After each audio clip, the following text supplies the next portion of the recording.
Hello साथी हो, म फेरि आज स्कुल फिल्डमा आइरहेको छु र यहाँ मलाई यिनीहरूले सोध्यो कि दुध पिउँछौ भनेर।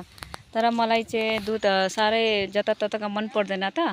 अनि मैले भने पिलाउँछौ भने मलाई यो पिलाउ न भन्यो। के पिलाउ भने थाहा छ? कोकोनट। त यो बच्चा आउँदैछ कोकोनट पिउँछु भन्ने त मैले, अनि कोकोनटको लागि यहाँ बच्चा जाँदैछ।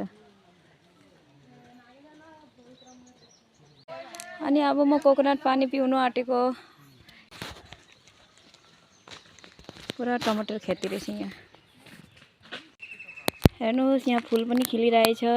एकदम राम्रो जग्गा लाग्यो मलाई चाहिँ यहाँ, होइन? हाम्रो आसाममा भन्दा पनि खेतीहरू बहुत खेती गर्दो रहेछ। यहाँ हेर्नुहोस् हामीहरूको डिमान्ड पुरा भयो। बिचरा काटिदिँदैछ। फ्रेस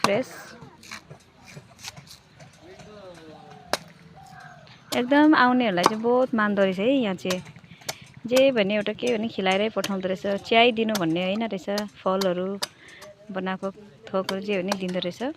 राम्रो छ, यस्तो पनि राम्रो लाग्यो मलाई। बहुत राम्रो छ, राम्रो छ। त्यसकै पछि फेरि नरिवल पानी रेडी भयो। त्यहाँदेखि त यसरी पिउनु थाले। तपाईहरुलाई चाहिँ कस्तो लाग्छ कोकोनटहरू देख्नु? मलाई त बहुत राम्रो लाग्छ नि। पिउनु थाले मेरो पाले। मजा लाग्दैछ। उनीहरूले केलेङ उनीहरूको भाषाले के बोल्छ बुझ्नु छैन हामीलाई त। अब के गर्नु? यहाँ हाम्रो पण्डा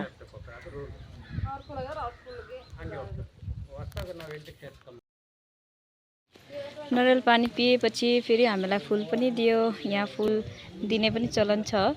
अनि यसो यहाँ लगाउनु भनेर दिन्छ। यस्तोमा गजरा पनि दिन्छ त। गजरा छैन भने यस्तोरी गरेर फुल पनि लाउनु पर्छ हाम्रो टाउकोमा। यसरी लगाएँ मैले।